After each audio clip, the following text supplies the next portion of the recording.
in big trouble because the Midianites were their neighbors, and they were persecuting them, they were oppressing them, they were being mean to them, as your language says. And so Gideon found time, created time. He went to some cave. He was hiding in some corner, so nobody could see him. But then God saw him, and God sent an angel to visit him. So the angel of the Lord came and sat under a tree, and the angel of the Lord was watching him. And do you know what he was doing? Do you know what he was doing? Yes? He was winnowing, he was preparing wheat. And wheat was their food. That was their staple food. It's like corn. So he was preparing it. And do you know why he was hiding? Do you know why he was doing it while he was hiding? Because the Midianites, thank you. Because the Midianites were stealing the wheat from them. You know how many of us have got little gardens? Maybe your mom has a garden for vegetables or for carrots or for, yeah. Now the Midianites used to come in the morning or in the evening or in the night. And once their mothers and their fathers are planted, they would come and steal all the food. So the Israelites, for 7 years, how many years? 7. For 7 years, they suffered so much. They didn't have food, they didn't have enough water, they didn't have enough clothes. So these people used to come and steal from them because they were many and they were strong than them. And you know why they were doing that? It's because the Israelites, who were the tribe of where Gideon came from, disobeyed God. And God said, you know what, you guys, you don't want to listen to me? I will leave you alone. And so God left them alone.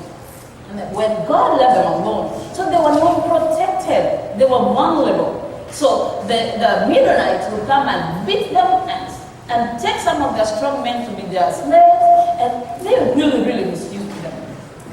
Now Gideon stood out. And we're going to see in our sermon why it was Gideon. In the book of Judges, chapter 6, and we're going to start from verse 1.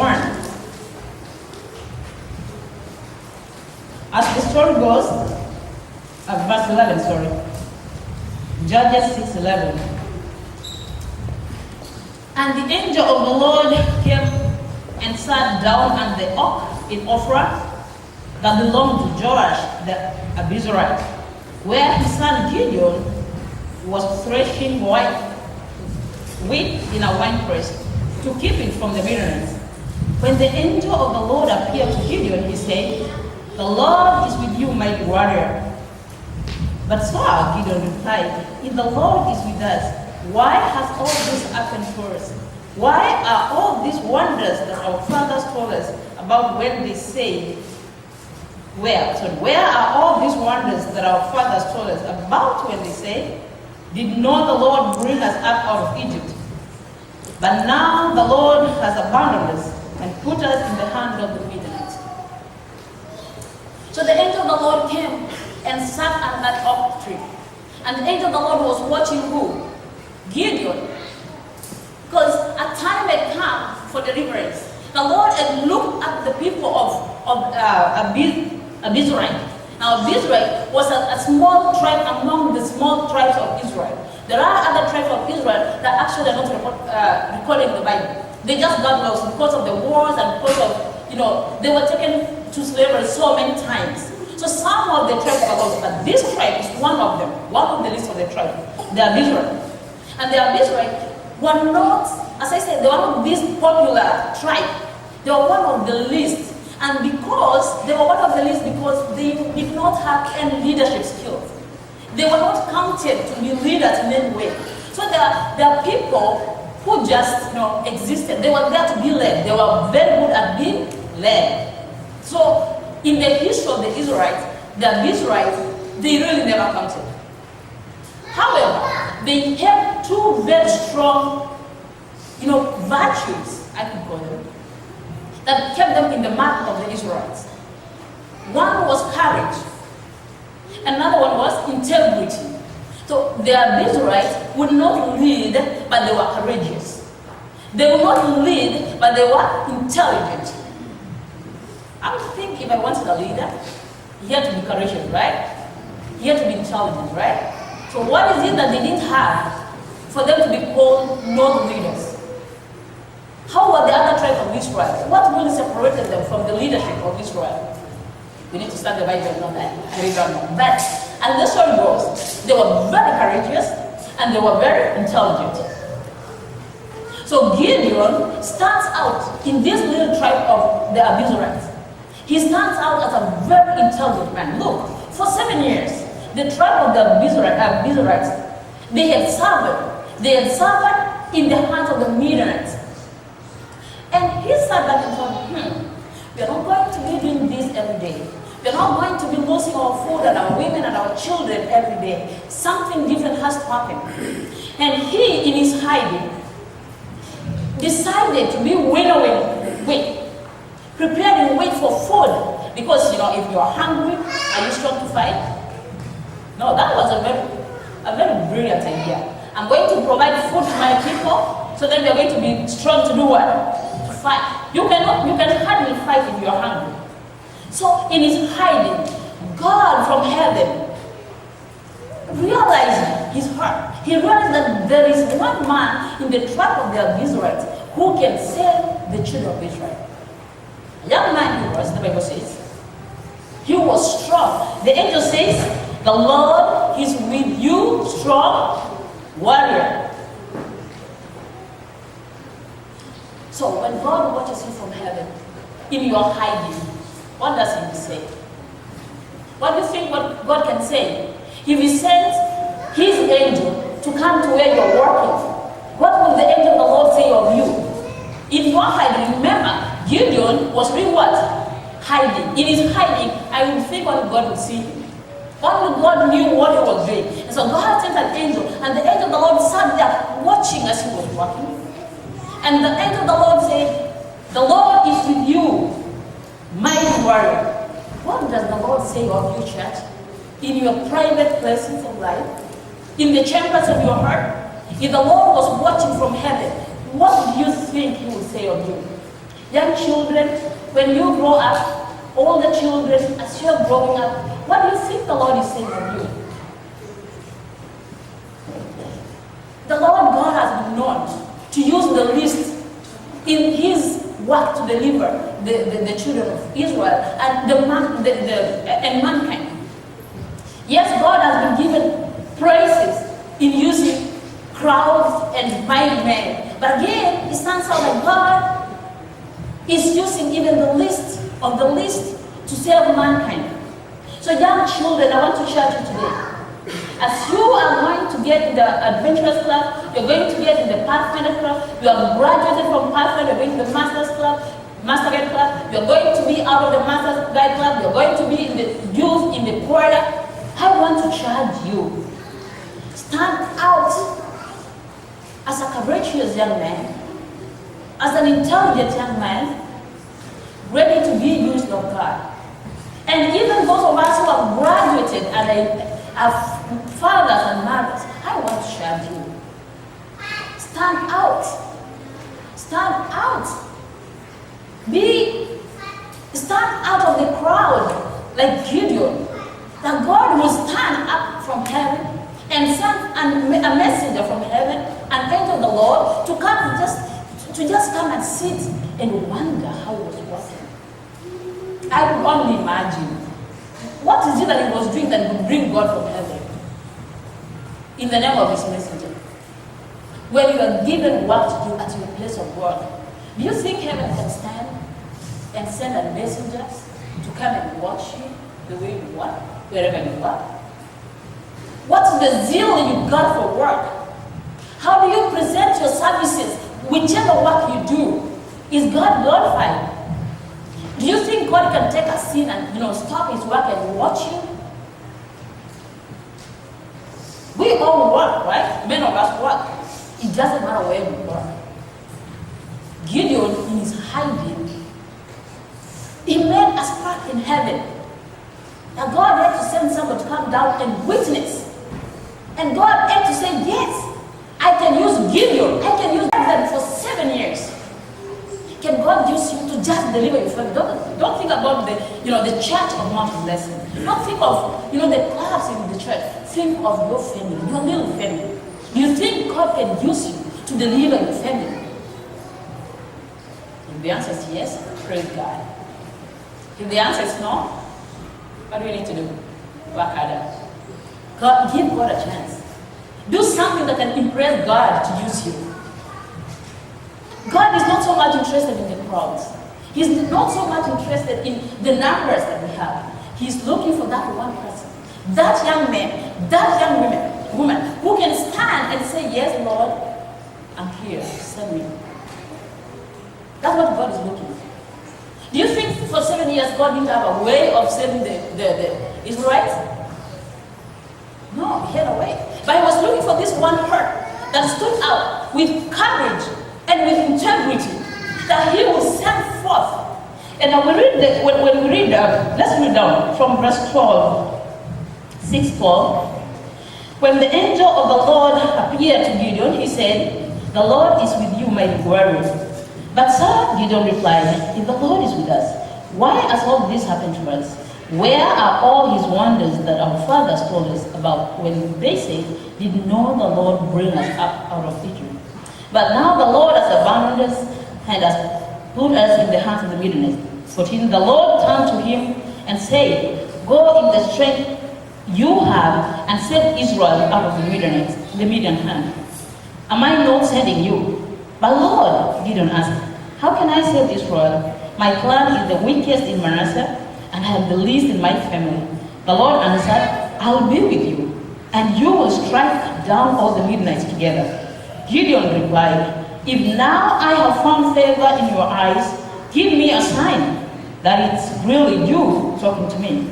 Please do not go away until I come back and bring my offering and set it before you. And the Lord said, I will wait until you return. Gideon went in, prepared a young goat, and from an ephah of flour he made bread without yeast. Putting the meat in a basket and its broth in a pot, he brought them out and offered them to him under the oak. The angel of the Lord said to him, take the meat and the unleavened bread, put them on the rock, and pour out the broth. And Gideon did so. With the tip of the staff that was in hand, the angel of the Lord touched the meat and the unleavened bread. Fire flared from the rock, consuming the meat and the bread, and the angel of the Lord disappeared. When Gideon realized that it was the angel of the Lord, he exclaimed, sovereign Lord, I have seen the angel of the Lord face to face. But the Lord said to him, peace, do not be afraid, you are not going to die. So Gideon built an altar to the Lord there and called it, the Lord is peace. To this day, it stands in the offering of the Abiezrites. That same night, the Lord said to him, take the second bull from your father's hand and 1 7-year-old, tear down your father's altar to Baal and carve down the Asherah pole beside it. Then build a proper kind of altar to the Lord your God on the top of this height, using the wood of the Asherah pole that you cut down over the second bull as a burnt offering. So Gideon took the 10 of his servants and did as the Lord told him. But because he was afraid of his family and the men of the town, he did it at night rather than in the daytime. So that's what happened. Gideon had an encounter with God. All these 7 years, as I said, the Israel departed from the presence of God. And because God ceased, being their master, who was their master at that time? They were worshiping other gods than God. So when Gideon had an encounter with God, the first thing that happened, the first thing that burned within his heart, please don't go. If for real you are God, let me go in and bring what? And bring what? An offering. Whenever you have an encounter with God, the heart must respond with that offering. If really you have come in contact with God, the first thing that happens in your life is to offer an offering to God. Here, Gideon has given himself to God, plus he says, let me go back as that tradition was. He says, if you are God, what happened? Where are your miracles? Our fathers told us. Which means they were not living on the promises anymore. They were not living on the miracles of God anymore. They had departed from the presence of God. And now Gideon says, because you are the Lord God, wait here. Let me go back and bring what? The offering as he had been instructed. Parents, if we don't instruct these children how to praise God, how to give God an offering, how to worship God, when they grow up, because they will depart and never come back. This is the time we have them, and this is the time we must invest in them heavily. Time-wise, money-wise, you must invest in them. Joash, the father of Gideon, as the story goes on, he must have taught his son about God, because he was asking, our father did what? They told us. Where are those miracles? These children, if we don't tell them where we are coming from, if we don't tell them our tradition, if we do not teach them, if we don't instruct them morning and evening, day and night, they will forget. War hunters, not only will they forget, they will be lost. Because they are living in a different community. Their tradition, our tradition, will be lost forever.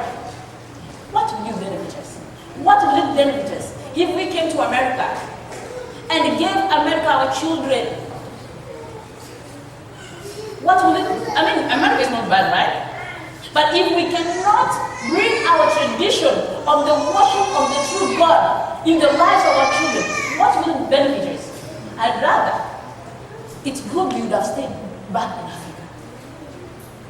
But because we have come here, and we are here, the Lord has brought us here, now we must take care and instruct our children in the way that they will go. Our children, when they go out there, they're confused. We are minority, we cannot change that. The tradition out there is so different from the tradition we have in the home, right? So when they go to school, they find a different tradition. When they go to the market, a different tradition. When we take them out for vacation, a different tradition. When they come to church, a different tradition. When they go home, a different tradition. We must set a standard for our children. We must decide what our children are going to be when we are old. Probably when we are brought back to Africa. If not, when we will not be strong enough to defend them. We must impart in them the truth and the miracles of God and the tidings of God, so that when they grow up, whatever thing they will be told, they will remember the miracles of God that our fathers did what? Told us. And so they'll offer an offering to God. Another thing, once we have an encounter with God, yes, we give an offering. God tells Gideon, I am going to save the children of Israel by you or through you. Gideon was saying, I am the weakest of the weakest. I come from the weakest of the weakest of the families of Israel. But God, what did God say? The Lord is with you, mighty man, mighty warrior. You know, there is just a time you feel empty. There's sometimes you feel like I have lost it. There's sometimes you feel like I didn't do it the way I was supposed to do it. But the Lord is encouraging you. He's going to use you even in your weakest of the points once you offer your heart to Him. All He cares is that you give your life to Him. And He's able to use you. How? He knows. Just give Him a chance is all He wants.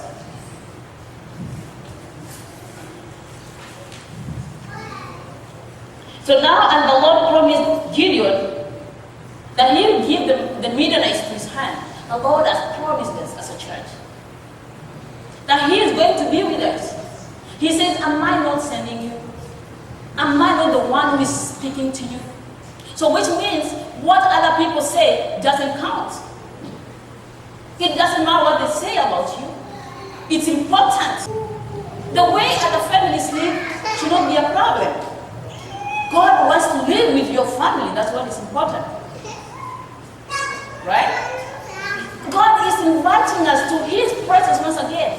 We are not any good. Like the Midianites, we have separated ourselves from God. Long time. We tell God, God, this America, you can understand. Don't we say that? Yes. We tell God, oh, you know this America, God knows. But He wants to use you. Anyhow, He wants to use you. Give Him a chance. You do not have to be the greatest in the community. He just wants a broken heart. He just wants a humble spirit. Can God come in your private life and just take back a moment and sit and watch you like He did for Gideon? Do you think He'll be offended by one or two things? Because God cannot stay by sins, right? So if God can spend a minute to watch you and approve of you, blessed are you in the presence of God. So we say that the Abiezrites were known for two things. Do you remember them? Courage and integrity. Solomon, when he was a king, before he became a king, he asked of God, how many things? One thing. And that one thing was what? Wisdom. And the Bible says, if any one of you lacks wisdom, let them do what? Ask for it. Ask for the God who gives freely. You can never be intelligent. You can never be so wise unless God is in you. Unless God is in your life. So invite God so that you can have the intelligence, the integrity that was counted upon the Abiezrites and Gideon, their son. It's beautiful to be wise, isn't it? If you watch news or if you listen to the people that the world counts to be intelligent, the way they present themselves, the way they talk before the people, you feel like, but God can give you that. God is not limited in any way. He can turn you around and make you a leader of your family, of your church, of your community, so that you can serve them. The great point here is for God to save His people, God to save humankind. We have come to church with traditions. We have come to church with many other things, but what God is asking us to ask from Him is wisdom. When you have wisdom, there is no way you will lack. You never lack money. You never lack time. You never lack anything. Because what counts is wisdom. The wisdom of God. Because then He will tell you how to get money, right? He'll tell you how to even spend that money. He'll tell you how to lead your children. He'll tell you how to lead your family. Have you ever seen people who are so rich but still so poor in the head? They have all this, but you wonder like, wow, how did that happen? Like, did you just say that? Because they don't have wisdom. But when God empowers you with wisdom, then you are bad. So let's seek the presence of the Lord in our lives. Let's give God that one chance so that He can transform our lives and make us worthy His presence. So Gideon, because of his wise deeds, if you read the entire of chapter 6 of the Judges, the Midianites were saved. Look at what he does. After he offered that offering to God, God gives McMahon, Gideon, now go bring down those altars to Baal and do what? Erect the altars of God. Friends, we cannot worship God and Baal at the same time. God can never share an altar with the devil. It's either God or who. So ask yourself, who do you give homage to? Who do you worship? Is it Baal or is it God? If it's Baal, you have a chance, like Gideon. Bring down those altars of Baal and erect the altars of God and worship the living God. Hallelujah. Amen. Worship the living God. That is the only way. That is the greatest duty of man, to worship God. Because we have wandered away from God like the Midianites. We have worshipped other gods that are not the living God. The God of gospel. You know, when I'm talking of God, maybe somebody will start fixing images, right? Those are not the gods anymore. The God of hosts, that if you don't call somebody's name, if you don't call somebody in the night and say, hey, did you hear? What have you heard out there? Then you don't find the God of gospel, the God of promiscuity, the God of immorality. That if you haven't slept with that one and with this one, your life is not complete. The God of pride. Did you see me? How did I present it? Did you? Pride, friends. How do I look? We do this. I do that. But we need to bring down those altars and erect the altars of who? Of God. And start worshiping the living God of Israel. Start worshiping our Creator. We're not borrowing a God. It's your God, it's my God, it's our God. Amen? So we need to bring down the altars that we have erected that are of worshiping other gods and start worshiping the living God. Only then will God dwell in our midst. If you read the story, because Gideon accepted him. Now the story continues. After Gideon and the 10,000 men who helped him bring down the altars. Now it was morning. And the men, the old Israelites, the old men of God, they are counted in the household of God as Israelites. When they woke up in the morning, who brought down our altars? They were asking. And people said, those of us, those that was right? I know Gideon, the son of Joash. And they came to Joash. We have heard that your son brought down our altars. Why was he doing this? Friends, those who are Israelites, the children of the living God, complaining that someone has demolished the gods of Baal. Does that make any sense? Does it make, can we hear it? You are a child of God. But because of your waywardness, because of my sins, I have adopted another God. That if someone touches that God, I feel so sad. I feel so pain until I go to ask who really did this. So when they came to Joash told them, so you are saying Gideon, my son, demolished the altars of Baal? Oh. Why are you defending Baal? If Baal is God, then he do what? Defend himself. Actually tells them, because you are defending Baal, it tells you that Baal is not a true God. Because actually you are the ones who are supposed to be stoned, because it was that whoever bring down the altars was supposed to be killed. So Joash tells them, before you think of killing my son Gideon, I want you to take a moment and think, if you are gathered here defending Baal and asking who has demolished these altars, between you and my son Gideon, who do you think is worshiping Baal? It's you, right? And you are disrespecting that God, because Baal, if he is God, he should be strong and powerful. He will defend himself. Why are you defending him? And because you are defending, you are actually demeaning him. You are disrespecting him. So you are the ones who need to be stoned. So it turned around, right? Friends, if there's a sin that you have cherished so much, if there's a sin that is so dear that if people touch it, it breaks your heart, it's time. It's time for us to change. It's time for us to give God that one chance. Let go of that sin. God knows it. If God visits Gideon in his hiding place, that means God is also visiting you in your private life. The same God is able to visit you in your private life. We don't need to know what it is. But God is saying, I can visit you. I know what you're doing in secret. Friends, take it to Him. Don't bring it to church. Take it to God. And let Him help you like He gave power to Gideon to bring down the altars of Baal. And He gave him, the power to bring up the altars of who? Of God. So then, will we remain standing, waiting for that coming kingdom?